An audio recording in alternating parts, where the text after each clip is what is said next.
Hello बच्चों, कैसे हैं आप? बढ़िया साहब। बच्चों, पिछले लेक्चर में आपको वेक्टर और स्केलर के बीच में डिफरेंस आपको बताया था।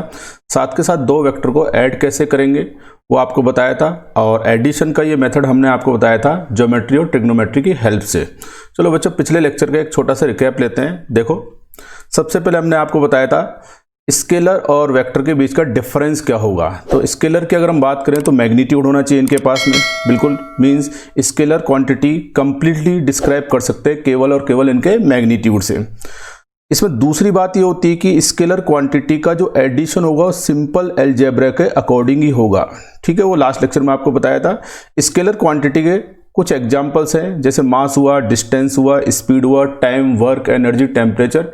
ऐसी बहुत सारी फिजिकल क्वांटिटी होंगी जो स्केलर होंगी। जैसे जैसे हम आगे फिजिक्स पढ़ते जाएंगे आपको स्केलर क्वांटिटी के बारे में पता चलता जाएगा। चलो बात करते हैं वेक्टर की। देखो, वेक्टर को कंप्लीटली डिस्क्राइब करने के लिए हमें चाहिए मैग्नीट्यूड, मैग्नीट्यूड के साथ साथ चाहिए डायरेक्शन। ठीक है, लेकिन साथ के साथ ये थर्ड कंडीशन असेंशियल कंडीशन है। मीन्स वेक्टर होने के लिए इस फिजिकल क्वांटिटी को लॉज ऑफ वेक्टर एडिशन को फॉलो करना जरूरी है। लॉज ऑफ वेक्टर एडिशन क्या होंगे वो भी आगे डिस्कस करने वाले हैं, लेकिन मैंने पिछले लेक्चर में आपको बताया था। जैसे डिस्प्लेसमेंट की बात करें, डिस्प्लेसमेंट वेक्टर क्वांटिटी है। 3 मीटर और 4 मीटर दो डिस्प्लेसमेंट थे, और जब इनको ऐड कर रहे थे तो किसी केस में आ रहा था 1 मीटर, किसी केस में आ रहा था 7 मीटर, किसी केस में आ रहा था 5 मीटर। तो बच्चों, यही होता है लॉ ऑफ वेक्टर एडिशन। आगे डिटेल में हम डिस्कस करेंगे। वेक्टर के दुनिया भर के एग्जाम्पल होते हैं, जैसे डिस्प्लेसमेंट होता है, वेलोसिटी होता है, फोर्स होता है, मोमेंटम होता है। आगे और भी डिस्कस करेंगे। ठीक है बच्चों, ये हुआ स्केलर क्वांटिटी और वेक्टर के बीच में एक बेसिक डिफरेंस। और बेसिक डिफरेंस आपको समझ में आना चाहिए, स्केलर क्वांटिटी का एडिशन सिंपल अलजेब्रा के अकॉर्डिंग होगा, और वेक्टर का एडिशन के लिए एक डिफरेंट टाइप के लॉज आएंगे जो हम आगे डिस्कस करने वाले हैं। ठीक है बच्चों, चलो। लास्ट लेक्चर में आपको यह भी बताया था, अगर कोई फिजिकल क्वांटिटी वेक्टर है तो इसके पास डायरेक्शन होनी जरूरी है। लेकिन मैंने साथ के साथ ये बताया था, अगर किसी फिजिकल क्वांटिटी के पास डायरेक्शन है तो ये फिजिकल क्वांटिटी वेक्टर हो भी सकती है और नहीं भी हो सकती है। इसका सबसे बढ़िया एग्जांपल लिया था करंट। अगर मैं बात करूं, करंट की बात करें, तो अगर आप देखो करंट में डायरेक्शन होती है, करंट फ्लो होती है हाई पोटेंशियल से लो पोटेंशियल। ऐसे प्रेशर की बात करें तो प्रेशर में भी डायरेक्शन होती है। ठीक है, लेकिन ये दोनों ही फिजिकल क्वांटिटी वेक्टर नहीं है, स्केलर क्वांटिटी है। कैसे? देखो, मान लो हमारे पास ये दो वायर है और ये जंक्शन बना, और ये करंट इस वायर में 3 एम्पियर करंट फ्लो हो रही है। लास्ट लेक्चर में आपको बताया था इस वायर में मान लो 4 एम्पियर करंट फ्लो हो रही है। सपोज इनके बीच का, इन दोनों वायर के बीच का एंगल है 60 डिग्री। तो देखो यहां पर अगर मैं आपसे पूछूं यहां पे कितनी करंट आने वाली है, तो सिंपल सी बात है, इस जंक्शन पे जब आप कंजर्वेशन ऑफ चार्ज लगाएंगे, 3 एम्पियर इधर से आया, 4 एम्पियर इधर से आया, तो ये आएगा 7 एम्पियर। ठीक है, जैसे दोनों वायर है, अगर मान लो इनके बीच का एंगल मैंने 60 कर दिया होता, दोनों वायर जो है उनके बीच का एंगल 60 डिग्री कर देता, इधर से वही 4 एम्पियर आ रही है, इधर से वही 3 एम्पियर आ रही है। तो देखो बच्चों, चाहे यहाँ पे 60 डिग्री हो, चाहे 60 ना 30 कर दे, हम 60 पहले कर चुके, तो यहां पर कितना आएगा 7 एम्पियर करंट। तो देखो, करंट में डायरेक्शन होते हुए भी ये वेक्टर क्वांटिटी नहीं है, क्योंकि ये लॉस ऑफ वेक्टर एडिशन को फॉलो नहीं करती। सिंपली बात देखी जाए तो करंट 3 एम्पियर और 4 एम्पियर को जब हमने ऐड किया तो ये सिंपल अलजेब्रा के अकॉर्डिंग ऐड हो रही है। ठीक है, कुछ इंपॉर्टेंट पॉइंट हमने डिस्कस किए थे, और उन पॉइंट को एक बार और देख ले, रिकॉल करते हैं। किसी भी वेक्टर को आप उसकी लेंथ के अलोंग या लेंथ के पैरेलल शिफ्ट करोगे तो वेक्टर में कोई भी चेंज नहीं आएगा। ये बात मैंने आपको बताई थी। जैसे मान लो एक वेक्टर है A, सपोज इसका मैग्नीट्यूड है 2, और ये एक्स एक्सिस के साथ में 60 डिग्री का एंगल बना रहा है। तो अगर इस वेक्टर को मैं इसकी लेंथ के पैरेलल शिफ्ट कर दूं, चलो मैंने यहां ले आया, देखो लेंथ के पैरेलल शिफ्ट करने पर इसके मैग्नीट्यूड पर कोई इफेक्ट नहीं आएगा। ठीक है, साथ के साथ डायरेक्शन पर भी कोई इफेक्ट नहीं आएगा, क्योंकि मैंने इस वेक्टर को पैरेलल शिफ्ट किया है। तो सेकंड सिचुएशन में वेक्टर अभी भी 60 डिग्री का एंगल बना रहा है एक्स डायरेक्शन के साथ में। ठीक है, सेकंड प्रॉपर्टी जो है वेक्टर की, कि अगर आप वेक्टर को 360 डिग्री एंगल से रोटेट करा देंगे तो वेक्टर पे कोई इफेक्ट नहीं पड़ने वाला, क्योंकि 360 डिग्री रोटेट कराते ही वेक्टर अपनी ओरिजिनल कंडीशन पर आ जाएगा, ओरिजिनल कॉन्फ़िगरेशन बोल सकते हैं। जैसे मान लो ये वेक्टर था A, चलो मैंने इस पॉइंट के अबाउट इसको पूरा रोटेट कराता हूँ। 360 डिग्री का जब रोटेशन कराऊंगा तो ये वेक्टर उसी पोजीशन पे आएगा जहां पर पहले से था। इट मींस 1 कंप्लीट रिवॉल्यूशन देने के बाद में वेक्टर में कोई भी चेंज नहीं आएगा। हाँ, 360 डिग्री के अलावा अगर आप 60 डिग्री 90 डिग्री का रोटेशन देते हो तो वेक्टर में चेंज आएगा। बच्चों लास्ट लेक्चर में मैंने आपको बताया था दो वेक्टर के बीच में करेक्ट एंगल की करेक्ट कॉन्फ़िगरेशन बताई थी। उसके लिए क्या बताया था, जब दोनों वेक्टर के कॉमन पार्ट कोइंसाइड करेंगे तो उस कंडीशन में जो छोटा वाला एंगल होगा वही करेक्ट एंगल होगा। देखो बताया भी था। देखो मान लो मेरे पास एक वेक्टर ए है, ये दूसरा वेक्टर बी है। अगर आप ध्यान से देखो, मान लो ये एंगल 60 डिग्री है। अगर ये एंगल 60 डिग्री है तो ये एंगल कितना हो जाएगा, 300 डिग्री। ठीक है, मैंने आपको क्या बताया, जब दोनों वेक्टर के कॉमन पार्ट का मतलब है टेल और टेल कोइंसाइड हो जाए या हेड और हेड कोइंसाइड हो जाए, उस कंडीशन में छोटा वाला एंगल ही करेक्ट एंगल होगा। तो देखो यहाँ पे दो तरह के एंगल नजर आ रहे हैं, 300 डिग्री बड़ा वाला एंगल है और 60 डिग्री छोटा वाला एंगल है। तो यहाँ पे इन दोनों वेक्टर के बीच में जो करेक्ट एंगल आने वाला है वो है 60 डिग्री। ठीक है, चलो जैसे ये एक वेक्टर ले लिया, ये एक वेक्टर हो गया, मान लो ये एंगल 120 डिग्री है और हमसे कहा जाए इन दोनों वेक्टर के बीच में करेक्ट एंगल कितना होगा। तो बच्चों करेक्ट एंगल निकालने के लिए पहले हमें करेक्ट कॉन्फ़िगरेशन तैयार करना होगा, दोनों का टेल से टेल कोइंसाइड कराना होगा। तो देखो हम क्या कर सकते हैं, अभी आपको बताया था किसी भी वेक्टर को उसकी लेंथ के अलोंग आप शिफ्ट कर सकते हो। तो देखो चलो इसको मैं वेक्टर ए बोल देता हूं, इसको वेक्टर बी बोल देता हूं। तो देखो अगर मैं इस वेक्टर ए को इस लाइन के अलोंग शिफ्ट करूंगा तो क्या होने वाला है, वेक्टर बी अपनी जगह पर है, वेक्टर ए को मैंने इसकी लेंथ के अलोंग शिफ्ट कर दिया।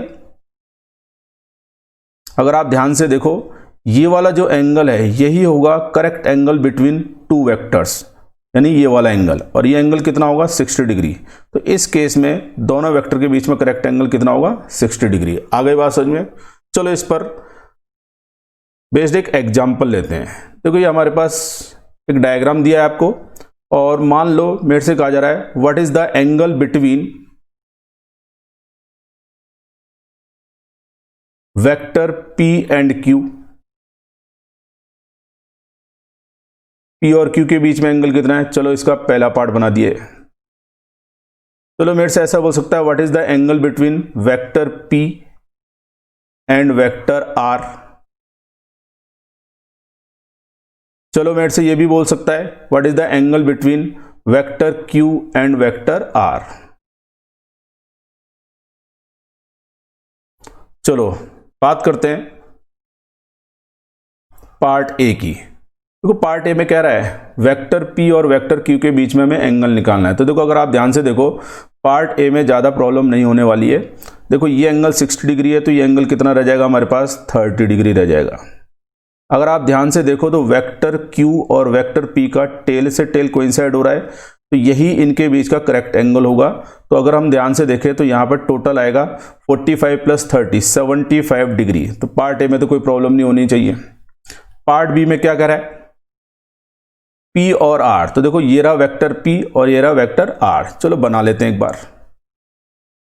ये हो गया वेक्टर P, ये है हमारे पास वेक्टर R। ठीक है, क्या करना होगा, वेक्टर R को इसकी लेंथ के अलोंग हम शिफ्ट कर देते हैं। जब वेक्टर R को इसकी लेंथ के अलोंग शिफ्ट करोगे तो वेक्टर R यहां आ जाएगा। अगर आप ध्यान से देखो तो ये हो गया वेक्टर P और ये हो गया वेक्टर R, टेल से टेल कोइंसाइड हो रहा है तो ये होगा इनके बीच का करेक्ट एंगल। चलो देखते हैं कितना एंगल हो सकता है हमारे पास। अगर आप ध्यान से देखो, अगर मैंने ये एंगल निकाल लिया तो सीधे सीधे मेरे को पूरा एंगल पता चल जाएगा। तो अगर आप ध्यान से देखो ये है वेक्टर R, ये एंगल 30 तो ये कितना होगा 60, ये वाला एंगल ध्यान से देखना, ये एंगल कितना है 60, यानी वेक्टर R और Y एक्सिस के बीच में ज्योमेट्रिकली जो एंगल है वो है 60 डिग्री। 60 में 45 ऐड करेंगे तो ये एंगल हमारे पास आ रहा है 60 + 45। 60 + 45 कर दो 105 डिग्री। लेकिन बच्चों ये करेक्ट एंगल नहीं है, करेक्ट एंगल ये वाला है 105 डिग्री। 180 में से 105 डिग्री माइनस करेंगे तो ये आएगा हमारे पास 75 डिग्री। आगे बात समझ में क्लियर है? ठीक है, बड़ा आसान सा है। चलो पार्ट सी क्या कर रहा है, क्यू और आर। तो देखो ये रहा वेक्टर क्यू, ये रहा वेक्टर आर। ठीक है, मैं बना देता हूं एक बार। चलो एक मिनट, ये है वेक्टर क्यू,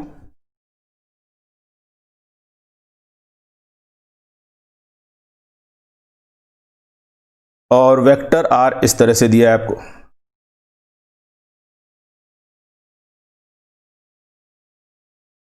क्या करें, टेल से टेल को इंसर्ट कराना है, तो ऐसा करते हैं वेक्टर आर को इसकी लेंथ के अलोंग हम शिफ्ट कर देते हैं। जब वेक्टर आर को इसकी लेंथ के अलोंग शिफ्ट करोगे तो वेक्टर आर यहां आ जाएगा, और अगर आप ध्यान से देखो डायग्राम में, ये होगा इनके बीच का करेक्ट एंगल। ये करेक्ट एंगल हम निकाल सकते हैं कैसे, देखो ये है वेक्टर क्यू का line of action blue colour में, ये है वेक्टर आर का लाइन ऑफ एक्शन। अगर आप ध्यान से देखो ये पूरा angle vector Q x direction के साथ में 60 डिग्री बना रहा है, वेक्टर आर की जो लाइन है वो 30 डिग्री पर है, तो ये वाला जो एंगल होगा क्यू और आर वाली लाइन के बीच में ये बनेगा 30 डिग्री। इट मीन्स ये एंगल होगा 30 डिग्री, ये एंगल अगर 30 डिग्री हुआ तो कितना होगा 150 डिग्री। तो आई बात समझ में बच्चों? तो करेक्ट एंगल निकालने का मैंने आपको एक एग्जांपल से मेथड भी समझा दिया कि अपने को करना क्या है, टेल को टेल से कोइंसाइड करना है। अच्छा, आप हेड को हेड से भी कोइंसाइड कर सकते हो, तब भी आपका आंसर आने वाला है। ठीक है, अब बच्चों ये जो अब तक हमने जो आपको बताया था, ये प्रीवियस लेक्चर का हमने एक रिकैप लिया था कि आपको हल्का फुल्का समझ में आए कि क्या क्या बताया गया था। अब हम बात कर रहे हैं कि वेक्टर को हम ऐड कैसे करें, एडिशन ऑफ वेक्टर की बात कर रहे हैं। तो एडिशन ऑफ वेक्टर में सबसे पहले हम डिस्कस करेंगे ज्योमेट्रिकल मेथड क्या होगा। ज्योमेट्रिकल मेथड का मतलब है दो वेक्टर आपको डायग्राम में दिए हैं और डायग्राम में ही उनको ऐड करना है, तो इसको हम बोलेंगे ज्योमेट्रिकल मेथड। इस ज्योमेट्रिकल मेथड में कुछ लॉज डिफाइन किए गए हैं, जिसमें फर्स्ट लॉ है triangle law of vector addition. देखो triangle law of vector addition की अगर मैं बात करूं तो सीधे सीधे तौर पे ये कहता है कि दो वेक्टर हैं अगर आपके पास, उनको आपको ऐड करना है, अगर वो किसी भी ट्राइंगल की दो साइड्स को सेम ऑर्डर में रिप्रेजेंट करता है तो उस ट्राइंगल की जो थर्ड साइड होगी अपोजिट ऑर्डर में, वो उनके रिजल्टेंट को बताएगा। ठीक है, देखो कैसे, मान लो मेरे पास ये दो वेक्टर हैं और इन दो वेक्टर को ट्राइंगल लॉ के अकॉर्डिंग ऐड करना है। तो बच्चों अगर आप ध्यान से देखो इस स्टेटमेंट में आ रहा है सेम ऑर्डर, तो दो वेक्टर को सेम ऑर्डर में कनेक्ट करने के लिए हमें क्या करना होगा, हेड को टेल से कनेक्ट करना होगा, यानी किसी एक वेक्टर का हेड दूसरे के टेल पे कनेक्ट करना होगा। इस वजह से इस लॉ को कई बार हेड एंड टेल मेथड भी बोल दिया जाता है, हेड एंड टेल मेथड, यानी कैसे ना कैसे करके किसी एक वेक्टर का हेड दूसरे वेक्टर के टेल पे कोइंसाइड कराना है और आपका रिजल्टेंट आ जाएगा। चलो फॉलो करते हैं ट्राइंगल लॉ को। मैं यहां पर बना रहा हूं, मान लो ये है हमारे पास वेक्टर ए, वेक्टर ए को मैंने नहीं छेड़ा बिल्कुल, मेरे को कैसे ना कैसे करके हेड और टेल कोइंसाइड कराने हैं। किसी भी वेक्टर को उसकी लेंथ के अलोंग या लेंथ के पैरेलल आप शिफ्ट कर सकते हो। तो बच्चों मैं क्या कर रहा हूं, वेक्टर बी को इसकी लेंथ के अलोंग या लेंथ के पैरेलल शिफ्ट करूंगा, और कब तक करूंगा, जब तक वेक्टर बी का टेल वेक्टर ए के हेड पर कोइंसाइड ना हो जाए। तो बच्चों देखो ये ए का एरो आ गया, ये बी का एरो आ गया, दोनों का एरो सेम ऑर्डर में है। और ट्राइंगल लॉ क्या कहता है, ट्राइंगल लॉ ये कह रहा है कि अगर ये दो वेक्टर किसी भी ट्राइंगल, जैसे ये ट्राइंगल मैंने कंप्लीट कर दिया, किसी भी ट्राइंगल की दो साइड को सेम ऑर्डर में रिप्रेजेंट कर पाए कंप्लीटली, तो इस ट्राइंगल की जो तीसरी साइड है वो तीसरी साइड हमको बनानी पड़ेगी, इन दोनों वेक्टर के रिजल्टेंट को रिप्रेजेंट करेगी। इट मींस इन दोनों वेक्टर को ऐड करने पर जो नया वेक्टर आएगा उसकी जो लेंथ होगी उस थर्ड साइड की लेंथ के इक्वल होगी। डायरेक्शन की बात करें तो अपोजिट ऑर्डर में होनी चाहिए। तो ये जो वेक्टर बनेगा ये वेक्टर होगा vector A plus vector B. Clear है बच्चों, आगे बात समझ में? तो ये था triangle law of vector addition, बड़ा सिंपल सा है। सिंपल सा अपने को क्या करना है, कैसे न कैसे करके हेड और टेल को कोइंसाइड कराना है। चलो बच्चों हम बात करते हैं नेक्स्ट लॉ की, और वो है parallelogram law of vector addition. Parallelogram की बात करें तो चार साइड होती है, जिसमें अपोजिट साइड्स क्या होती है, इक्वल लेंथ की होती है और एक दूसरे के पैरेलल होती है। ये क्या कहता है, अगर मेरे पास दो वेक्टर है और मान लो उन्हें हमें ऐड करना है, अगर वो दो वेक्टर किसी भी पैरेललोग्राम की एडजेसेंट साइड को रिप्रेजेंट कर पाए, तो इन दोनों साइड के इंटरसेक्शन पॉइंट से जाने वाला जो डायगोनल होगा वो इनके रिजल्टेंट को रिप्रेजेंट करेगा। लेकिन इसमें कंडीशन है तीनों वेक्टर का कॉमन पार्ट कोइंसाइड होना चाहिए। यानी वेक्टर ए और वेक्टर बी को अगर आप पैरेललोग्राम लॉ के अकॉर्डिंग ऐड कर रहे हो और इनका टेल और टेल कोइंसाइड हो रहा है तो जो रिजल्टेंट है उसका भी टेल उसी पॉइंट पर आना चाहिए। ये कंडीशन लास्ट में लिखी भी है, देखो, provided that same part of each vector must coincide. ठीक है, चलो कैसे करते हैं, देखो ये आ गया कॉमन पॉइंट टेक्निक बोल सकते हैं इसमें। कैसे, जैसे मान लो ये वेक्टर ए है तो वेक्टर ए को मैंने अपनी जगह बना दिया, इसको ज्यादा छेड़ा नहीं। करना क्या है, कॉमन पार्ट लेके आना है, must coincide, common part must coincide करना है, कॉमन पार्ट।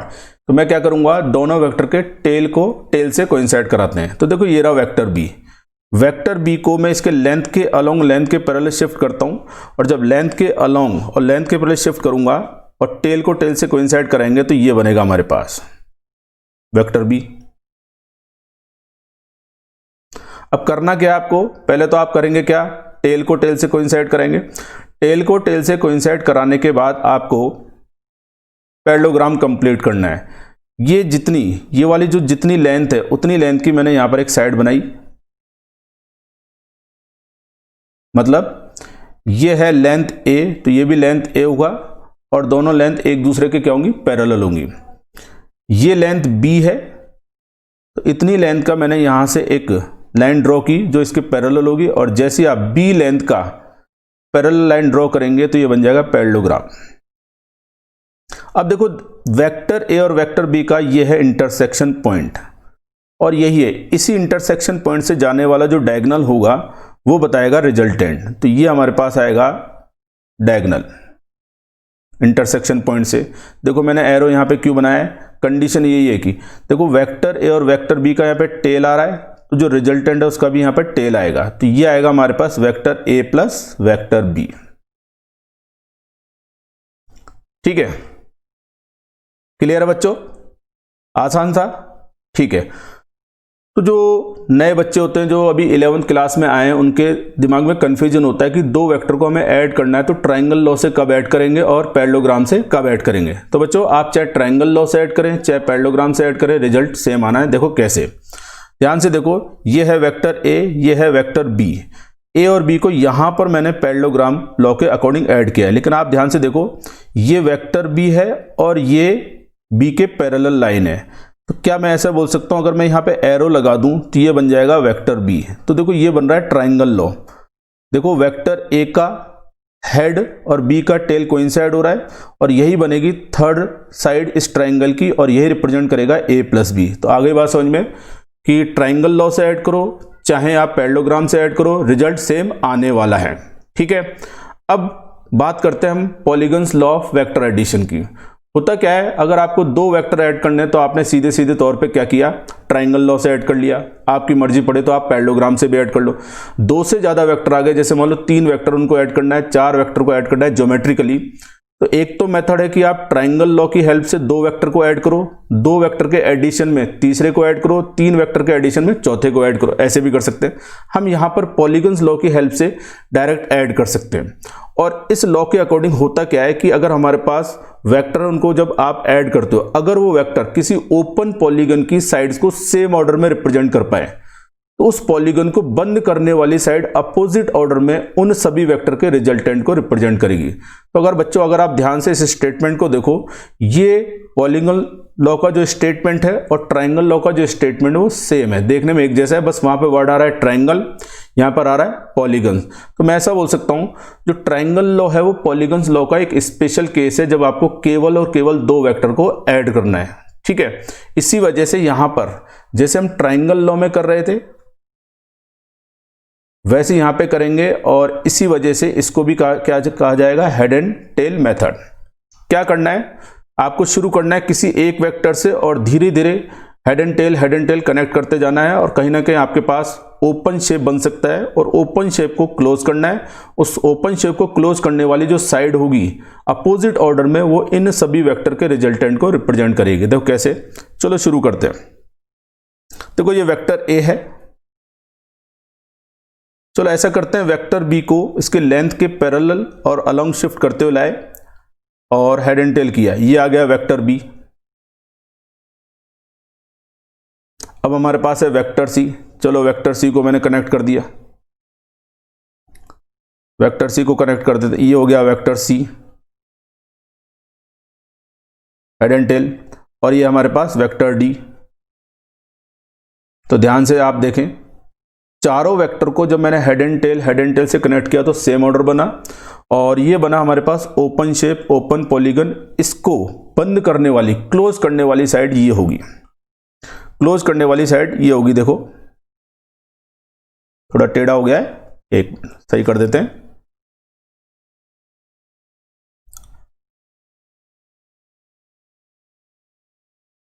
तो इसको क्लोज करने वाली जो साइड है वो हम बना रहे हैं, और वो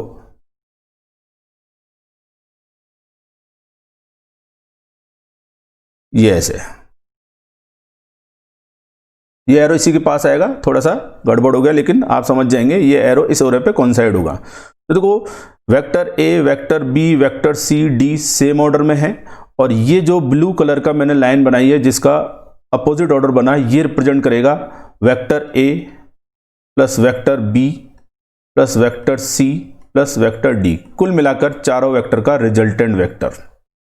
ठीक है, आगे बात समझ में। अच्छा, आप यही काम ट्राइंगल लॉ से भी कर सकते हो। दो वेक्टर को ऐड करके तीसरे में ऐड करो, तीनों के एडिशन चौथे में ऐड कर सकते हो। कैसे, देखो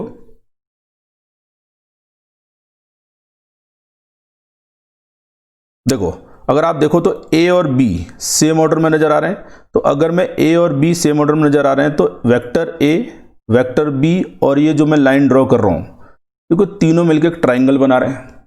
दिख रहा होगा आपको, ए और बी सेम ऑर्डर में, तो ट्राइंगल की ये जो वाली साइड होगी अपोजिट ऑर्डर में, सॉरी अपोजिट ऑर्डर में, वो इनके रिजल्टेंट को रिप्रेजेंट करेगी। तो ये आएगा वेक्टर ए और बी का रिजल्टेंट। ठीक है, ये हो गया ए और बी का रिजल्टेंट। तो देखो ए और बी का जो रिजल्टेंट है और वेक्टर सी है वो सेम ऑर्डर में आ रहे हैं। तो ये जो एक और साइड में बना रहा हूं, ये साइड वेक्टर सी और ए प्लस बी ये बना रहे हैं ट्राइंगल, और ये ट्राइंगल की जो थर्ड साइड है वो बताएगी ए प्लस बी और सी का रिजल्टेंट। तो ये बनेगा vector A plus vector B plus vector C, A B C का रिजल्टेंट। आगे आप समझ गए होंगे, क्लियर नजर आ रहा है। ये ए बी सी का रिजल्टेंट है, ये वेक्टर डी है, दोनों सेम ऑर्डर में। तो ये जो ब्लू कलर से मैंने आपको दिखाया ये बनेगा इनका रिजल्टेंट वेक्टर। तो चाहे तो आप पॉलीगन लॉ से ऐड करें, चाहे आप ट्राइंगल लॉ से दो वेक्टर को ऐड करते जाएं, तो आपका रिजल्ट आने वाला है। तो बच्चों ये तो हुआ ज्योमेट्रिकल मेथड, और तीनों ज्योमेट्रिकल मेथड काफी इंपॉर्टेंट है, आगे काफी काम आने वाले हैं, तो इसकी आपको अच्छी खासी प्रैक्टिस करनी है। ठीक है, अब हम बात करते हैं, हमने जो ज्योमेट्रिकल मेथड डिस्कस किया इसका कुछ इंपॉर्टेंट रिजल्ट आ रहे हैं। पहला रिजल्ट जो बनने वाला है क्या है, if given vectors are completely represented by sides of a close polygon in same order then resultant of the given vectors will be zero. मतलब आपके पास वेक्टर आ गए, उनको आप ऐड कर रहे थे हेड एंड टेल, और पता लगा वो अपने आप बाय डिफॉल्ट क्लोज्ड पॉलीगन बन गया सेम ऑर्डर में, तो उन सभी वेक्टर का रिजल्टेंट होगा जीरो। देखो कैसे, देखते हैं। चलो सबसे पहले बात करते हैं, सबसे छोटा पॉलीगन होता है ट्राइंगल। तो मैंने ट्राइंगल बनाया, मान लो ये वेक्टर ए हो गया, ये वेक्टर बी हो गया, और ये वेक्टर सी हो गया। ठीक है, क्लोज्ड है, ये कोइंसाइड हो रहे हैं। तो बच्चों अगर आप ध्यान से देखो, एक मिनट, सेम ऑर्डर में अपोजिट ऑर्डर बना दिया सी, एक बार डिलीट कर देते हैं और डायग्राम दोबारा बना लेते हैं। देखो बच्चों, ये है वेक्टर ए,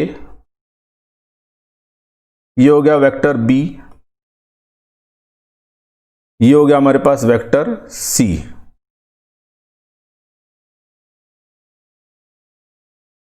एक मिनट, बार बार ट्राइंगल लो दिमाग में घुस रहा है। ये हो गया हमारे पास वेक्टर सी। तो देखो अगर आप ध्यान से देखो, तीनों वेक्टर सेम ऑर्डर में है और क्लोज ट्रायंगल बनाने तो इनका रिजल्टेंट जीरो होगा। कैसे, मैं आपको बताता हूं। इनमें से मैं कोई से दो वेक्टर लेता हूं, जैसे वेक्टर ए ले लिया और वेक्टर बी ले लिया। तो देखो ए और बी सेम ऑर्डर में है, तो अगर मैं यहां पर ट्रायंगल लॉ अप्लाई करता हूं, जो अभी आपको बताया था थोड़ी देर पहले, ट्रायंगल लॉ के अकॉर्डिंग वेक्टर ए और वेक्टर बी का जो रिजल्टेंट आने वाला है वो ये वेक्टर आएगा। वो वेक्टर एग्जैक्ट वेक्टर सी के ऊपर होगा, लेकिन उसकी डायरेक्शन जो होगी वेक्टर सी के अपोजिट होगी। आई बात समझ में? और अगर आप ध्यान से देखो, वेक्टर सी और मैंने जो नया वेक्टर बनाया है, ये दोनों वेक्टर मैग्नीट्यूड में सेम है, डायरेक्शन में अपोजिट है। मींस वेक्टर ए और बी को जब ऐड करेंगे तो वेक्टर सी का नेगेटिव आएगा। Means vector A plus B is equal to vector C का नेगेटिव। सो यानी क्लियर है। अगर मैं सी को शिफ्ट कर दूं लेफ्ट हैंड साइड में तो क्लियर नजर आ रहा है, vector A plus vector B plus vector C क्या होगा? 0 होगा। आ गई बात समझ में? ऐसे आप कितने वेक्टर ले लो, डायरेक्ट आपको रिजल्टेंट 0 बताना है। जैसे मान लो ये वेक्टर आ गया, ये वेक्टर आ गया, ये वेक्टर आ गया, ये वेक्टर आ गया, पता लगा ये क्लोज शेप बन गई। और जैसी क्लोज शेप बनेगी तो आप बोलेंगे इन सभी वेक्टर का रिजल्टेंट होगा 0। ठीक है, आगे बात समझ में? तो पहला रिजल्ट आपको याद होना चाहिए। सेकंड रिजल्ट जो आ रहा है वो पहले से आ रहा है। क्या कह रहा है? अगर हमारे पास कोप्लेनर वेक्टर है। अब बच्चों सबसे पहले समस्या होती है कोप्लेनर वेक्टर का मतलब क्या होता है। कोप्लेनर वेक्टर वो होते हैं जो सेम प्लेन में होते हैं। चलो शुरू करते हैं। जैसे दो वेक्टर की अगर मैं बात करूं, दो वेक्टर बच्चों हमेशा सेम प्लेन में होंगे। देखो ये दो वेक्टर मैंने रखे, ये हमेशा ये एक कॉपी के प्लेन में है, नोटबुक के प्लेन में। मान लो मैंने थोड़ा सा इसको एक वेक्टर को थोड़ा सा टेढ़ा कर दिया, तो देखो ये दोनों वेक्टर अभी भी क्या होंगे? सेम प्लेन में होंगे। ठीक है, तो याद रखने वाली बात है, टू वेक्टर्स हमेशा सेम प्लेन में होते हैं। ठीक है, लिख देते हैं यहां पे। तो पहला पॉइंट, टू वेक्टर्स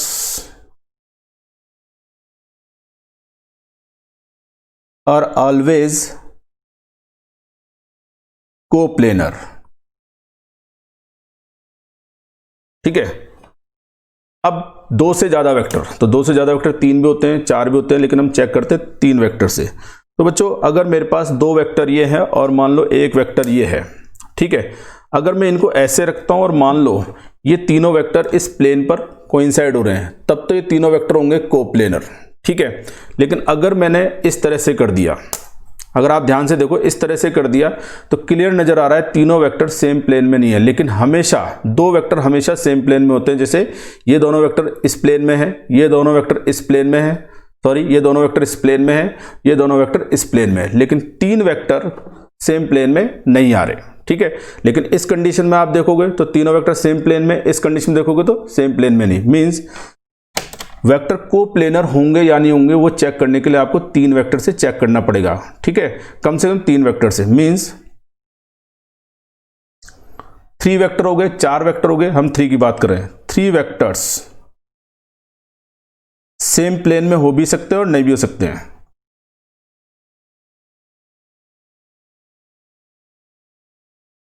ठीक है, याद होना चाहिए।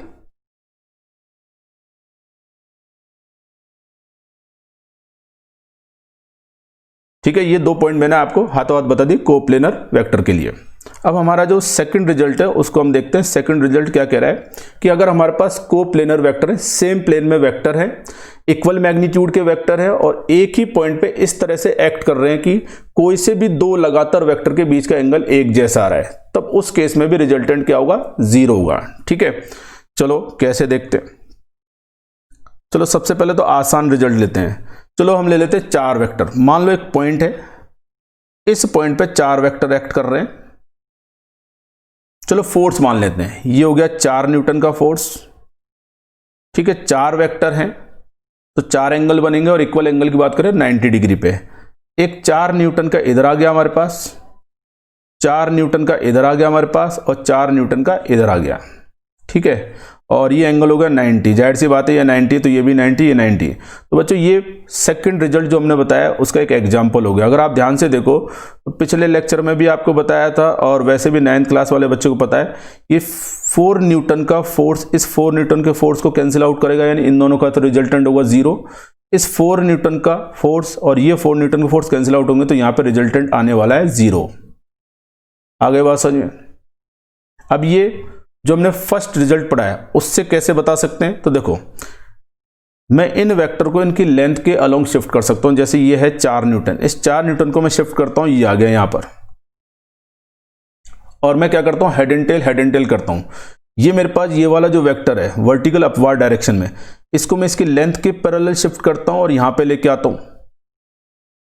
तो देखो ये ऐसे आ गया, ये एंगल 90 है तो ये एंगल भी क्या होगा 90 होगा। अब ये 4 न्यूटन, तो देखो इन दोनों वेक्टर को मैंने क्या कर दिया हेड एंड टेल कर दिया। अब इस थर्ड वेक्टर को भी हेड एंड टेल करते हैं। तो देखो इस थर्ड वेक्टर को मैं अगर यहां पर इस 4 न्यूटन के टेल पे कोइंसाइड करूं, सॉरी हेड पे कोइंसाइड करूं इसके टेल को, तो ये वेक्टर हमारे पास ऐसे बनने वाला है 4 न्यूटन 90 डिग्री। बचाइए जैसे आप इसको इसके लेंथ के पैरेलल शिफ्ट करोगे और हेड एंड टेल करोगे तो ये बनेगा हमारे पास क्लोज्ड पॉलीगन क्लोज शेप और ये बनेगा स्क्वायर। तो यहाँ पे रिजल्टेंट आने वाला है 0। आगे बात समझ में। तो कितने वेक्टर हो अगर वो सेम मैग्नीट्यूड के हैं, इक्वल मैग्नीट्यूड के हैं, कोप्लेनर हैं, एक ही पॉइंट पे एक्ट कर रहे हैं, सेम एंगल के साथ एक्ट कर रहे हैं, तो रिजल्टेंट होगा 0। ठीक है। जैसे अगर हम बात करें यहां पर 3 वेक्टर की बात करें, ये आ गया और ये रिजल्ट 3 वेक्टर वाला रिजल्ट बहुत इंपॉर्टेंट रहेगा आपके लिए। मान लो 4 न्यूटन का एक फोर्स ऐसे एक्ट कर रहा है, एक 4 न्यूटन ऐसे एक्ट कर रहा है, एक 4 न्यूटन ऐसे एक्ट कर रहा है। ठीक है। और अगर इक्वल एंगल की बात करें तो 360 डिवाइडेड बाय 3 तो 120, ये भी है 120 और अगर ये 120 है तो ये भी क्या बनेगा 120। तो बच्चों इनका रिजल्टेंट होगा 0। ठीक है। पॉलीगन लॉ से भी चेक कर सकते हैं कैसे कि 0 कैसे आने वाला है। देखो चलो मैं क्या करता हूं, ये हो गया हमारे पास वेक्टर 1, ये हो गया नंबर 2 वेक्टर और ये हो गया नंबर 3 वेक्टर। चलो नंबर 1 वेक्टर से शुरू करते हैं और उसको मैंने एज इट इज रखा नंबर 1 वेक्टर को। अब देखो इस वेक्टर को नंबर 2 वेक्टर को जब मैं लेंथ के पैरेलल शिफ्ट करते हुए इस वेक्टर के हेड पे शिफ्ट करूंगा तो वेक्टर इस तरह से बनेगा और ये ऐसे बनने वाला है 4 न्यूटन। अच्छा ये एंगल 120 है तो ये एंगल जो बनेगा ये एंगल हमारे पास बनेगा 60 डिग्री। ये हो गया वेक्टर 2, ये भी लेंथ 4 न्यूटन। अब देखो 2 वेक्टर, वेक्टर 1 और वेक्टर 2 को हमने कनेक्ट कर दिया, बचा वेक्टर 3। वेक्टर 3 को मैं जब यहां पे शिफ्ट करूंगा लेंथ के पैरेलल करते हुए तो देखो ये ऑटोमेटिक अपने आप एक ट्राइंगल बनेगा, ये एंगल भी 60 डिग्री आएगा। जाहिर सी बात है 4 4 ये 4 न्यूटन है तो ये एंगल भी 60 डिग्री आएगा। इक्विलेटरल ट्राइंगल होगा तो इनका रिजल्टेंट होगा 0। तो बच्चों ये आपको समझ में आना चाहिए जो मैंने आपको बताया कि अगर हमारे पास इस तरह की कंडीशन होगी तो आप रिजल्टेंट 0 बोल देंगे। 5 वेक्टर हैं, 5 वेक्टर एक ही पॉइंट पर है, सेम प्लेन में है, सेम एंगल पर है, सेम मैग्नीट्यूड के, तो इनका रिजल्टेंट क्या होगा 0। चाहे 1000 वेक्टर दे दे आपको कैलकुलेशन करने की जरूरत नहीं है, ये आपको रिजल्ट याद होना चाहिए। ठीक है। अब मैं यहाँ पे कुछ और रिजल्ट डिस्कस करने वाला हूँ जो अभी मैंने आपको बताए थे और उन रिजल्ट की हम बात करते हैं। सबसे पहले आपको पता चल गया होगा कि अगर हमारे पास 2 वेक्टर हैं इक्वल मैग्नीट्यूड के तो उनका रिजल्टेंट 0 हो सकता है। कैसे देखो, अगर ये 2 वेक्टर सेम मैग्नीट्यूड के हैं और अपोजिट डायरेक्शन में हैं तो इनका रिजल्टेंट 0 होगा। 4 न्यूटन ले लो, 4 न्यूटन ले लो, ठीक है, इनका रिजल्टेंट 0 होगा। ये हम पहले डिस्कस कर चुके हैं। हमारा तो सवाल यह है कि अनइक्वल मैग्नीट्यूड, अगर मेरे पास अनइक्वल मैग्नीट्यूड के वेक्टर हैं, कोप्लेनर ले रहे हैं हम, ठीक है, हमारे पास अनइक्वल मैग्नीट्यूड के वेक्टर हैं और जो सेम प्लेन में आएंगे, कोप्लेनर हैं, तो कम से कम कितने चाहिए, मींस मिनिमम कितने वेक्टर चाहिए टू गेट 0 रिजल्टेंट, कम से कम। तो बच्चों अगर हम शुरू करें, पहली बात तो ये अनइक्वल मैग्नीट्यूड के हैं, तो 2 वेक्टर अगर आप अनइक्वल मैग्नीट्यूड के लोगे तो उनका रिजल्टेंट कभी भी 0 नहीं आ सकता, आप कितना ही उनके बीच का एंगल वेरी करते रहो, ठीक है। और अगर हम बात करें 3 वेक्टर से, तो 3 वेक्टर का रिजल्टेंट 0 आ सकता है। कैसे, अगर आप मान लो सेम प्लेन की बात कर रहे हैं, ये 2 वेक्टर ले लिए और ये अनइक्वल मैग्नीट्यूड के हैं, और अगर ये तीनों वेक्टर क्लोज ट्राइंगल बना दे सेम ऑर्डर में तो इनका रिजल्टेंट क्या होगा 0। तो आगे बात समझ में, तो कम से कम 3 वेक्टर चाहिए। आगे बात समझ में, वी नीड मिनिमम 3 वेक्टर्स, याद होना चाहिए। छोटे छोटे क्वेश्चन आ जाते हैं। थर्ड पॉइंट, अगर मेरे से कहा जाए अनइक्वल मैग्नीट्यूड के वेक्टर हैं बट